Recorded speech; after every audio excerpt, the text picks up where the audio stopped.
Hello everyone, কেমন আছো সবাই? আশা করছি খুব ভালো আছো। দুর্গাপুজোর আরেকটি ভিডিও নিয়ে আবার হাজির হয়ে গেছি, আর এটা ছিল অষ্টমীর দিন সন্ধ্যাবেলা। অষ্টমীর দিন সন্ধ্যাবেলায় শাড়ি পরে সুন্দর করে রেডি হয়ে চললাম ঠাকুর দেখতে। প্রথমেই গেলাম রায়গঞ্জের প্রতিবাদ ক্লাবে, আর এখানকার ঠাকুরটা হয়েছিল জাস্ট অসাধারণ। দেখো, অষ্টমী মানেই তো একটা আলাদা রকমের অনুভূতি, কারণ আমরা সবাই অপেক্ষা করি এই দুর্গাপুজোর অষ্টমীর দিনের জন্য।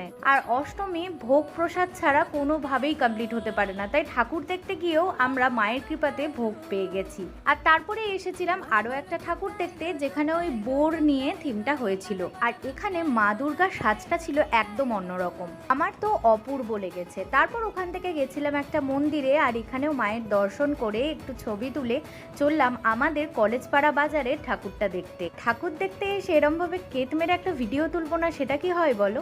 চলো আজকের মতো যাই, দেখা হচ্ছে নতুন একটা ভিডিওতে। ততক্ষণের জন্য আমাদের পাশে